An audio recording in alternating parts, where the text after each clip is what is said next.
wish we would have seen it in the theater, but I'm kind of glad we didn't because I don't think I could have been quiet. I think I would have been like, turn back right now, because that's what we were doing when we were watching it. Today we are talking Exit 8. It's got a really simple concept, which is there's a guy stuck in like a subway corridor that he has to, as he's walking through it, if he notices an anomaly in the room, he has to turn back. Mm-hmm. If he doesn't notice something, he goes forward, and he has to go from like exit 0 to 8. Yeah. And that's it. Right. Now, a whole lot more happens, but... Yeah, because if he doesn't notice an anomaly, it starts all the way back over. Yeah, so he gets to exit 6, it goes right to 0. Yeah, if he didn't notice something. Which I didn't know this was a video game until after we watched it. And I sat there thinking, ooh, this would be a fun game. As we were watching it, I was like, you would love that game, I think. Yeah, it's like memory. And I think why the movie works really well, too, is because you actually start playing the game when you're watching it. Oh, absolutely. Because you know the rules. They're so simple. Like, you get locked in quick as soon... And the corridor is so short, and I think that's why it works too, is there's not this big reset that takes a little bit of time. It's literally like, boom, you're next time. Yeah. And that's what we started doing, was like looking, and it was like, oh, okay, that poster is the same, that door's the same. Okay, is that different? Yeah, because one time you were like, the vent's missing, and I was like, no, it's not. It's by the other door. And you're like, oh, okay. Yeah. I wish we would have seen it in the theater, but I'm kind of glad we didn't because I don't think I could have been quiet. I think I would have been like, turn back right now, because that's what we were doing when we were watching it. Yeah. We would notice something and we were like, turn around. What are you doing? Yeah, because it wasn't even really just like when there's a small poster missing and we're just waiting for him to notice it. Other things happen, like big horror type noises. Things. When you say an anomaly, it's like clearly something is wrong, and they kind of like wait around to see what's happening, and it's like, no, as soon as that happens, turn around. Like there's a buzzer going off or something. Go, run. Yeah, just run. There's no reason for you to stay and see what that is. No, which I mean, obviously, like you said, there wouldn't have been a movie. I think what's really cool about it, too, is there's basically 3 main characters in it. They got to tell a little bit of backstory with them, but without going into these deep dives or lore or anything like that. Or even without even doing shots outside of this corridor. Yeah. And yet you get to know the character and feel for them. Yeah. We'll get into what they mean, because the whole concept, I think, is a metaphor. I think it's done really, really well, and because it got us, like, afterwards, we were like, okay, so I think this is definitely a movie that's going to get you talking and being like, I think I figured this out or this out. I did jump a couple of times. There are some visuals that were like, ooh, like, but basically the entire movie is just, you feel tense, and I felt anxious because it was a little claustrophobic.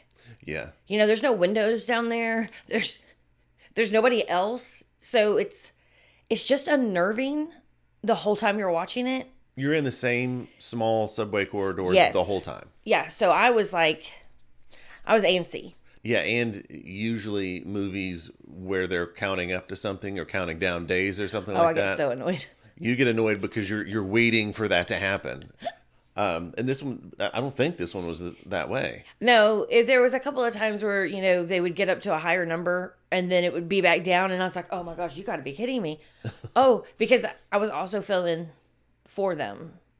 And I was like, please, come on, let's make it to the exit. But yeah, it was really enjoyable. Yeah. And and I think it works too, because all of the acting was really well done. They did a great job. I don't have asthma. I know our niece does, and she gets bad. So I'm curious to see Jenny's take on his asthma. His inhaler. Because he needed to put that inhaler in his pocket. He kept putting it in that backpack, and I was getting so irritated. I was like, you obviously are going to need that inhaler quite often. Just stick it right in your pocket. If your phone can fit in your pocket, that little inhaler can fit in your pocket, and it'll be easy to get to so you don't die.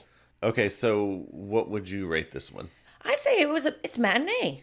It's worth a matinee. I would actually go full price on this one. Oh. Yeah, it was engaging enough. I think I was originally matinee with you, but then the more I kind of like sat with it and was thinking about it, and the fact that you start playing the game, Yeah.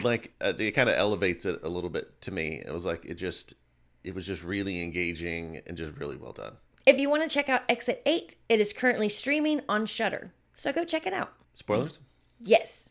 Okay, if you want to go into Exit 8 fresh, pause here. Once you've seen it, come back, check out our spoiler section. Otherwise, check out one of our other videos.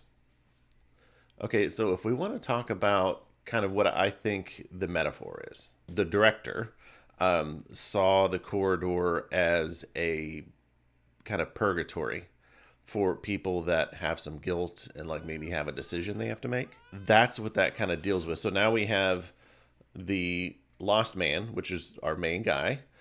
We have the walking man who, as he's going into the corridor, he's kind of like this man that just walks. He's part of the puzzle, if you will. He's always to see if there's something different. He just stops and smiles at you. Yeah, like one of the things that's an anomaly is like he turns around and he's like sitting and smiling and like Yes. following him. Right fbehind him. I'm sure you could feel him breathing on you. But we follow him at some point. And then there's the boy. And so I think our big question was, is the boy real or is he part of the corridor? But we also saw when you see the walking man, the boy is with the walking man and he's walking with him. I don't think the boy is real because the lost man, right before he gets in the corridor, finds out that his ex-girlfriend is pregnant. And she's like, well, what's the decision? I'm at the hospital. Basically, I think, it didn't say it, but it's, are we going to keep the baby or are we not going to keep the baby? And he was leaning towards a no, I believe. And then he finds this boy, and then he takes care of the boy, and he has like a flashback, and not a flashback, but like a dream. And in the dream, the boy is his son.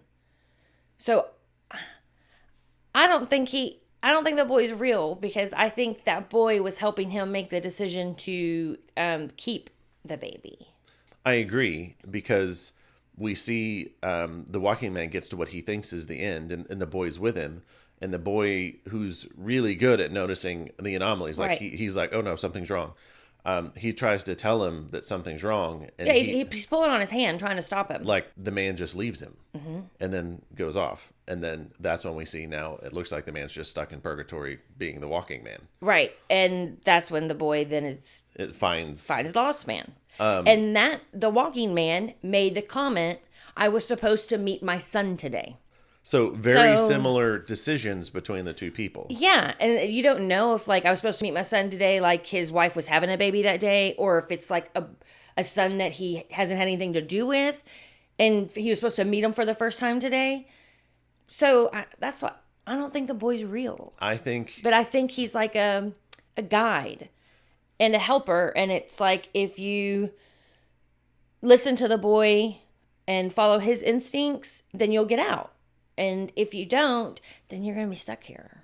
I think he's actually part of the test, too, because he let the boy go, obviously leaving the boy in there. He's like, I'm sorry, I'm going to go. The walking man, and go off on his own. Whereas the lost man, he saves him. He stops being selfish and saves. One of the things, like a bunch of water comes in and he saves him and basically is selfless and gives himself up to save the boy. And then that's when the boy kind of wakes up and he walks out and it kind of looks like he is going into the last exit. And then you see, so I think he's not only a guide, like you said, because he does help, but I think he's part of the test. And especially when we're talking about parenthood and those questions and him realizing or giving that up and being selfless, that was part of the test as well. Yeah, I agree. I don't know. All of that, the story, super creative. I thought it was beautifully done. But the scares, the noises, like you said, there's a flood. But before that, it just starts going off with this super loud siren. And that's when you and I were both like, run, turn back. And him and the boy are just sit there staring like, what's that beeping noise? And I'm like, it's so loud. And that's obviously an anomaly. But then they just sit there and here comes all this dirty water. It's like, it's not like an ocean water, or, it's like a real flood. And there's like cars and debris and junk all in it. Oh, they're underwater and, I don't like the water scenes.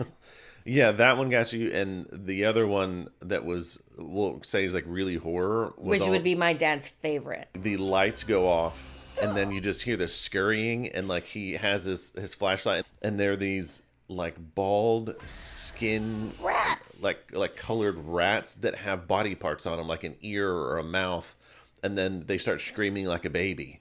And yeah, so, the mouth opens up on the side of the rat, yeah. and it's just like, ugh. So yeah, And there's like an eye. Plus, it just looks gross because then it looks kind of like a barnacle or something, which grosses both of us out. So it's like this growth on the rat. And then like the eye opens and it's real big and yeah, and so that's why it's like it's not, the whole movie's not horror, but it has these parts that are like very horror. yes, but then it's just you never know when the horror's gonna come. So, you know, every time he's going around the corridor, it kind of makes you want to be like, yeah, is it safe to look, or something gonna, you know? I like something to keep you intense and on the edge of your seat. Overall, I great movie. Engaging. It makes you play a video game while you're doing it, and it makes me want to get the game. That's what I was going to say. Is that a game we can get here? Yeah, we'll figure that out. Okay. So what did you think of Exit 8? Did you think the boy was real? And did you find it as intense as we did? And do you also want to buy that video game now? Let us know in the comments. Thanks for joining us today, and remember, around here, the fear is family. Bye. Thanks for watching this episode. If you enjoyed it, hit like and subscribe. And tune in next time to The Fear Review, where the fear is family.